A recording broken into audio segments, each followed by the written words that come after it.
Ladies and gentlemen, are you ready to dive into the fascinating world of the psychology of love? This is a field of study that explores the emotional, behavioral, and cognitive aspects of romantic relationships, and let me tell you, it's a wild ride. First of all, let's talk about the role of unconscious desires. Yes, you heard that right. Sigmund Freud, one of the earliest psychologists to write about love, believed that our unconscious desires play a significant role in shaping our attraction to others and our behavior in relationships. According to Freud, these desires, which exist deep within our psyche, can drive our attraction to others and even influence the way we act in relationships. For example, let's say you're into someone who seems totally opposite of you in every way, but you just can't shake the feeling. Well, according to Freud, this could be because that person embodies some unconscious desire of yours.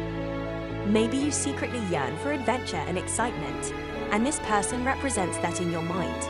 Or maybe you find yourself drawn to someone who reminds you of your mother or father, even though you know it's not a healthy choice.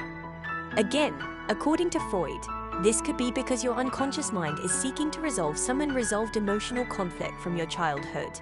So, the next time you're wondering why you're head over heels for someone, it might be worth exploring what your unconscious desires are trying to tell you. But of course, all of this is just one psychologist's perspective. So, take it with a grain of salt and don't forget to enjoy the ride of love. Now, let's talk about behavior. Erich Fromm, a psychologist and philosopher, argued that love is not just an emotion, but also a behavior. He emphasized the importance of our actions in shaping the emotional experience of love and suggested that the way we interact with our partners, such as through communication and attention, can have a profound impact on the experience of love. According to Fromm, love is not just a feeling that we passively experience, but it's also a behavior that we actively engage in. Think about it this way. Have you ever been in a relationship where you felt like you were just going through the motions? Maybe you were still technically in love, but the spark was gone. Well, Fromm would argue that this is because you weren't engaging in the behaviors that make love, well, love. So, what kind of behaviors are we talking about here? Fromm emphasized the importance of things like communication and attention. For example, if you're constantly distracted by your phone when you're with your partner, it's unlikely that you'll be able to experience a deep and meaningful connection. On the other hand, if you put down your phone and give your partner your full attention, you might find that your experience of love becomes more intense and fulfilling. So, bottom line, according to Fromm, love is not just a feeling, but it's also a choice that we make through our actions. So, choose wisely and shower your loved ones with love, communication, and attention. Have you ever heard of the neurochemistry of love? Well, let me tell you, it's a game changer. Helen Fisher is one of the leading experts in the field. She's found that different stages of love are associated with specific changes in brain chemistry, and these changes can have a profound impact on our emotions and behavior. For example, when we first fall in love, our brains are flooded with neurotransmitters like dopamine and norepinephrine. These chemicals create feelings of excitement and euphoria, making us feel like we're on top of the world. This is why the early stages of a relationship can be so thrilling and intoxicating. But as the relationship progresses and we move into later stages of love, such as attachment, our brain chemistry changes again. Increased levels of oxytocin and vasopressin promote feelings of bonding and security, helping us to feel closer and more connected to our partner. So, there you have it. Love is not just a feeling, it's a complex interplay of brain chemistry and behavior. And who knew that love could have such a powerful impact on our brain and body? It's truly amazing. Now, let's talk about the different types of love. Robert Sternberg has definitely shed some light on this subject with his triangular theory of love.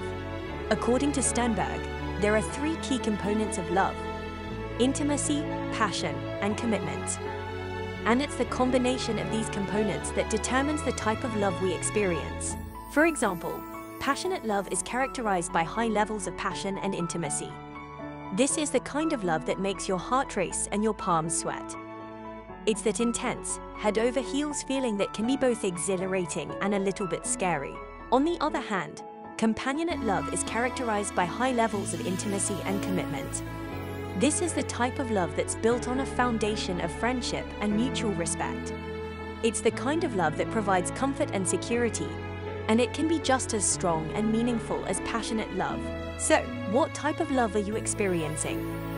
It's worth taking a moment to reflect on the components of love in your relationship and see where you fall on the triangle. Remember, there's no right or wrong type of love, and different types of love can be just as fulfilling and meaningful in their own way. Attachment theory is a real game changer when it comes to understanding love and relationships, and John Bowlby was a true trailblazer in this field.